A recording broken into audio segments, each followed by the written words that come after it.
No niin, nyt mä yritän selittää, miten se venäläinen pitsikukka tehdään pyöröneuleena.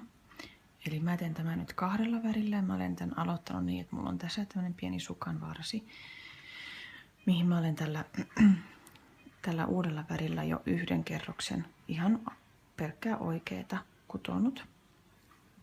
Tää on 6 jaollinen tää kuvio, eli siihen tulee 5 silmukkaa siihen varsinaiseen kukkaan ja 6 on sitten se 1 nurjasilmukka niiden kukkien välillä. Eli 6 jaollinen silmukkamäärä.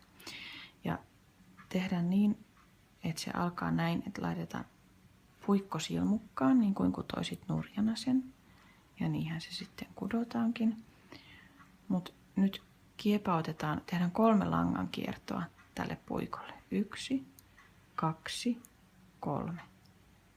Ja sen jälkeen pois silmukasta.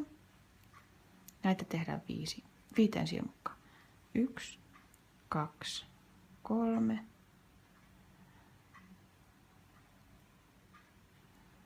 1, 2, 3. Siinä on 3. 1, 2, 3. 4. 1, 2, 3. Siinä on 5 ja väliin tehdään 1 nurjasilmukka.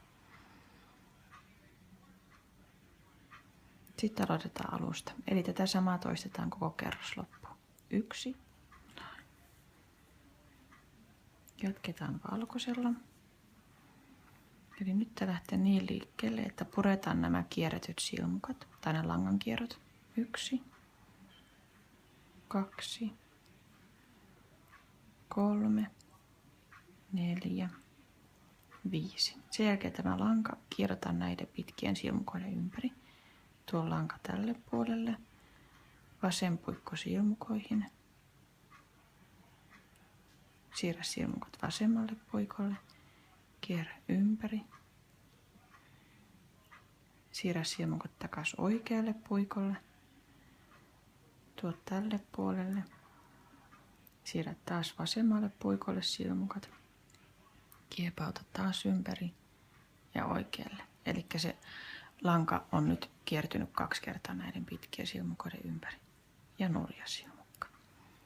Ja samalla lailla jatketaan koko kerros loppuun. Nyt näyttää tältä. Ja nyt neulotaan jokainen silmukka nurin. Jos on kovin löyhäkierteistä lankaa niin kuin tämä, niin nämä saattaa välillä avautua nämä kierteetkin niin, että ei mennä erottaa näitä silmukoita toisistaan, niin kannattaa ehkä valita langaksi joku toisenlainen lanka kuin tämmöinen. Koska sitten jos ne on kaikki täällä auenneena, niin nämä on vaikea erottaa toisistaan.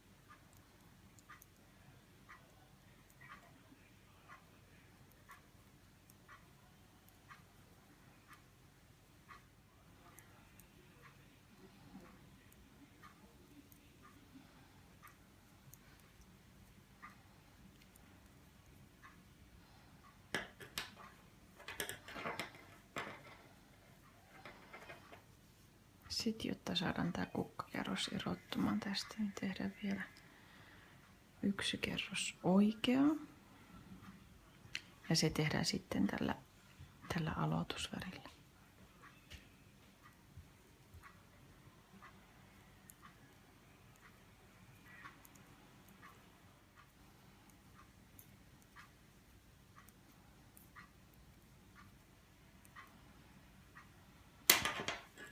Noniin.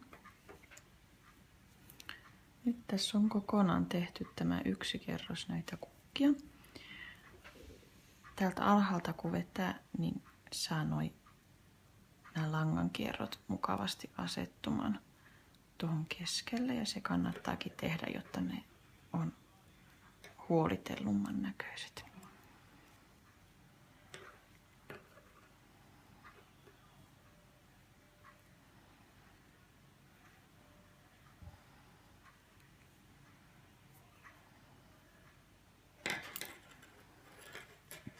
Eli lopputulos näyttää tältä.